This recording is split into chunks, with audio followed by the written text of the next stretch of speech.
Apa hukum jual beli kucing? Karena ana pernah dengar ada yang makruh dan ada yang haram. Betul. Hukumnya antara makruh dengan haram. Memang kalau melihat jumhur ulama lebih memakruhkan. Walaupun dalam mazhab Hambali mereka lebih menguatkan haramnya karena ada sebuah hadis yang berbunyi naha Rasulullah SAW an bai'is sinnaur. Nabi SAW melarang jual beli kucing. Maka usahakanlah harta kita digunakan untuk yang lebih bermanfaat. Walaupun tadi ada yang berpendapat makruh. Kalau mungkin di Indonesia mazhabnya Syafi'i, mereka akan menganggap larangan itu bentuknya larangan tanzih. Ya, seorang muslim lebih baik menghindarinya.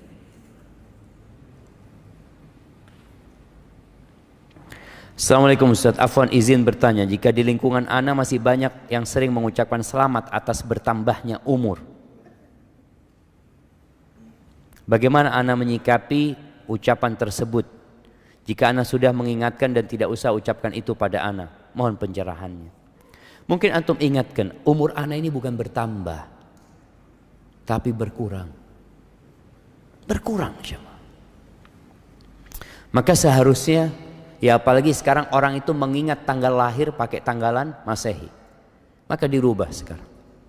Orang tua ketika anaknya lahir, tolong dicatat tanggalan hijriahnya, kapan dia lahir. Ya, dengan cara itu paling tidak kita sudah berusaha untuk memberikan pemahaman kepada kaum muslimin bahwa umat Islam itu penanggalannya hijriah. Kalau kita sudah ingatkan kepada saudara kita, ya sudah kita. Kadangkala yang mengucapkan selamat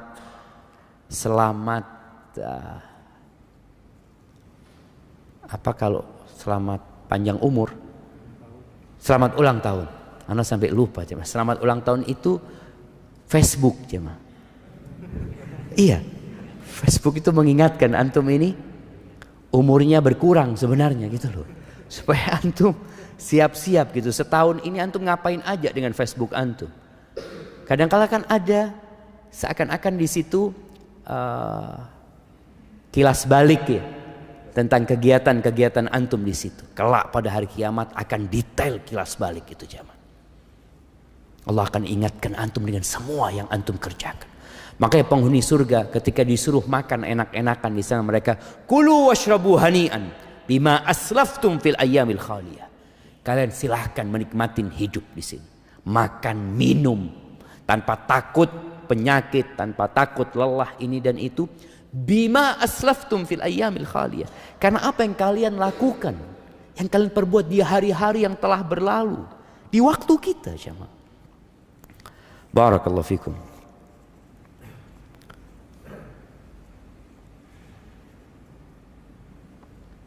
Ustaz mau bertanya, bagaimana dengan fenomena orang yang mempunyai boneka bernyawa? Jamaah, banyak orang sakit. Iya loh jamaah, banyak kesian jamaah, kesian kita. Artinya kalau kita melihat fenomena seperti ini menunjukkan banyak orang-orang yang lalai, yang lupa dengan tujuan mereka diciptakan. Iya. Al-malu wal banun zinatul hayatid dunya. Harta dan anak laki-laki itu perhiasan kehidupan dunia. Nah, orang itu kepingin punya anak. Beberapa waktu yang lalu heboh fenomena dari barat juga apa?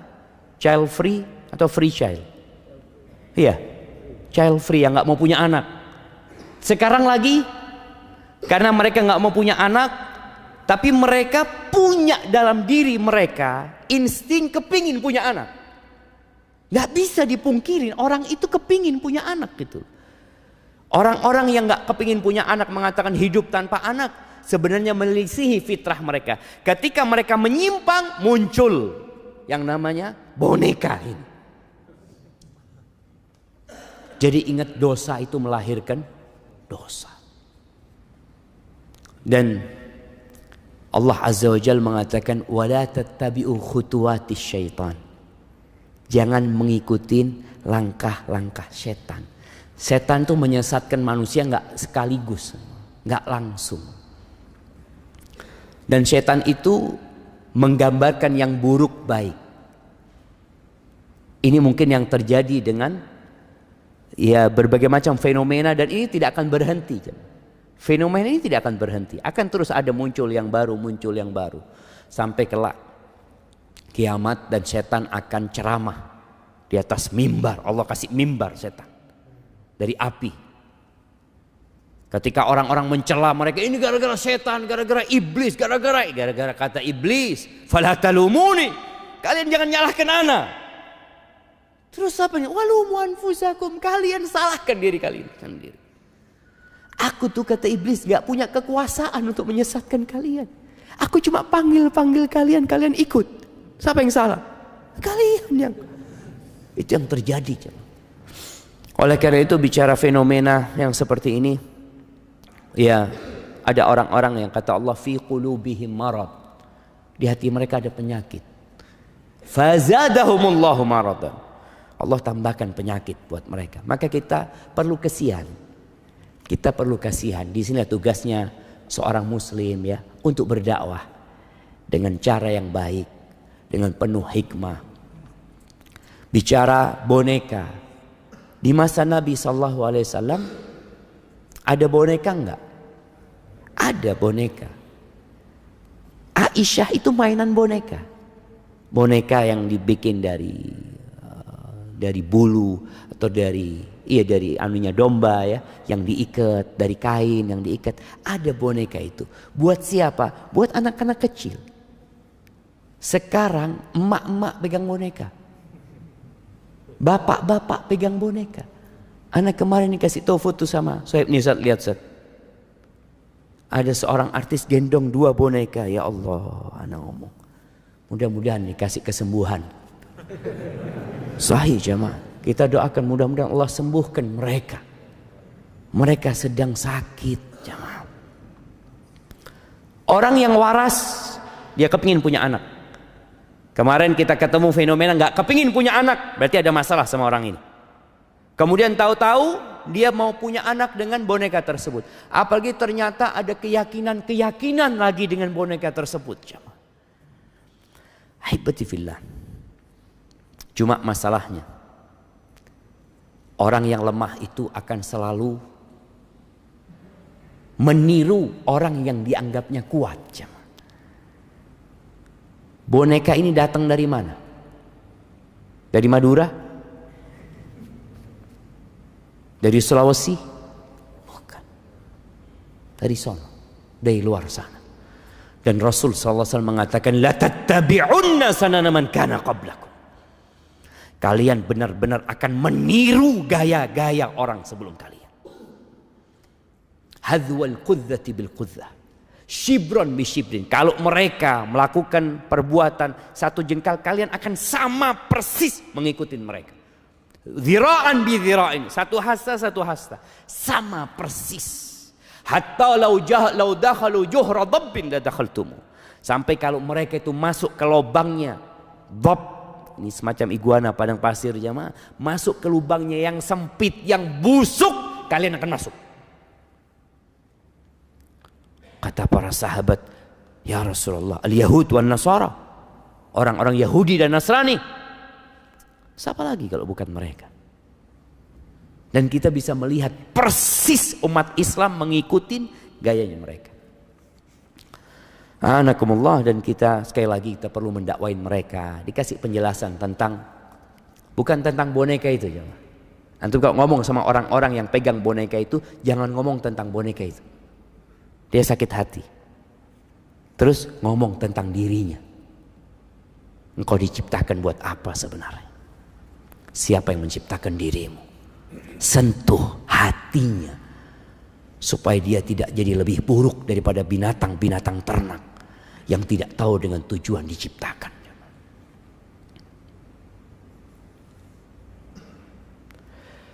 Apakah boleh kita berwasiat kepada keluarga dengan wasiat, jika aku meninggal tiba-tiba, tolong sebagian harta yang ada sedekahkan atas namaku. Entah itu mobil atau rumah, yang penting tidak semuanya. Boleh jemaah. Ini sedekahnya orang bakhil. Tapi boleh. Allah kasih hak. Nabi SAW pernah mengatakan, ketika ditanya sedekah yang paling mulia, beliau mengatakan, anta saddaqa wa anta sahihun syahih takhshal faqra wa ta'mulul ghina. Sedekah yang paling mulia adalah sedekah ketika engkau sehat dan berambisi. Orang sehat punya ambisi, pengen ini, pengen itu, masya Allah. Engkau takut dengan kefakiran dan berharap kekayaan. Itu sedekah yang paling mulia. Jangan sampai engkau sedekahnya itu ketika ya sudah mau mati, ya udah sakit, ini itu, dia mengatakan ini wasiat buat fulan, wasiat buat fulan, jemaah ya.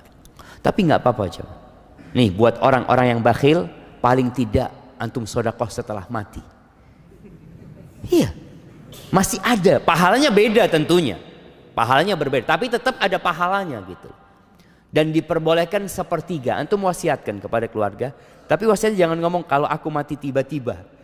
Kalau matinya sakit, dong jangan gitu loh. Ini mati tiba-tiba jemaah.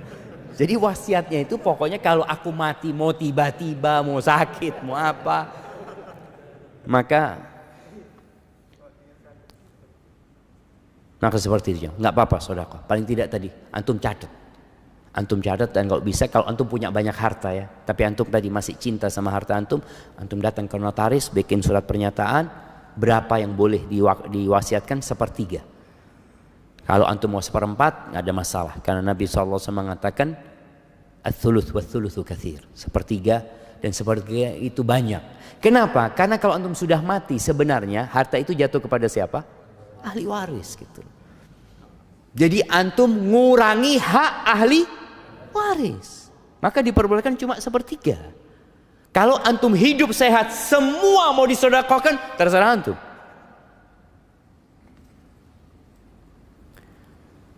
Bagaimana caranya? Kita punya anak yang sudah dewasa, bila disuruh sholat di masjid atau musola, mereka berat sekali untuk sholat berjamaah. Ya orang tua sabar. Ahibati fillah, Allah Azza wa Jal ketika menyuruh salat ini, Allah mengatakan wa'mur ahlaka bis salati wastabir 'alaiha. Suruh keluargamu salat dan engkau sabar. Sabar dalam menegakkan salat, sabar dalam mendakwain anak untuk salat. Boleh jadi kesalahan itu terjadi sama orang tua. Orang tua ini ketika anaknya kecil nggak disuruh ke masjid. Padahal Nabi SAW nyuruh orang tua agar memerintahkan anaknya sholat sejak umur 7 tahun. Dia nggak ngerjain itu nih orang tua. Sampai akhirnya anaknya udah nggak pernah ke masjid. Wallahi jamaah terus terang, kita itu nggak diajarin sholat ke masjid. Kita diajarin ke masjid itu cuma Jumat, bas. Sampai anak di pesantren dulu, pulang dari pesantren, ya nggak ke masjid juga. Sholat di rumah. Ke masjid kapan? Jumatan. Jadi kadangkala ada orang tua yang memang ya belum ngerti dahulunya. Sehingga kalau anaknya berat ke masjid, orang tua hendaklah bertobat kepada Allah Azza wa Jalla. Karena ada kesalahan dia dalam mendidik anaknya. Dia beristighfar sambil terus mengatakan kepada anaknya, nah Abah minta maaf ya. Abah seharusnya ngajarin engkau itu sejak umur 7 tahun. Memerintahkan kepadamu. Jamaah kelak anak ini juga bisa nuntut orang tuanya pada hari kiamat. Orang tua itu akan dimintain pertanggungjawaban tentang anaknya. Maka paling tidak orang tua duduk sama anaknya. Sekali-kali bawa anaknya ke kuburan. Bukan ke masjid. Ayo nak ikut Abah. Abah belum waktunya sholat. Iya tenang. Bawa ke kuburan. Ingatkan bahwa kita akan meninggal dunia. Sentuh hatinya. Nggak ada yang dibawa nak. Engkau di rumah. Kalau sholat di rumah pahalamu cuma dapat sedikit nak. Cuma 1. Di masjid itu 27. Langkahmu, setiap langkah itu diangkat derajatnya. Dihapuskan dosanya. Subhanallah. Dan gak lama sampaikan kepada anaknya, nah engkau bisa main bola mungkin. Main bola engkau 45 menit kali 2. Engkau gak capek. Kau berangkat sama kawan-kawanmu, masa ke rumah Allah ya. Jadi disentuh hatinya, bukan cuma diperintah. Karena orang tua, ayo ke masjid. Duduk kasih penjelasan, semoga Allah membuka hatinya. Kayaknya waktu anak udah habis ya ma. Minta maaf pertanyaan-pertanyaan yang belum bisa dijawab. Semoga pertemuan kita hari ini, perkumpulan kita ini perkumpulan yang dirahmatin oleh Allah Azza wa Jal, dan perpisahan kita perpisahan yang dijaga, dan semoga Allah mengampuni dosa-dosa kita. Subhanakallahumma bihamdika asyhadu an la ilaha illa anta astaghfiruka wa atubu ilaik. Assalamualaikum warahmatullahi wabarakatuh.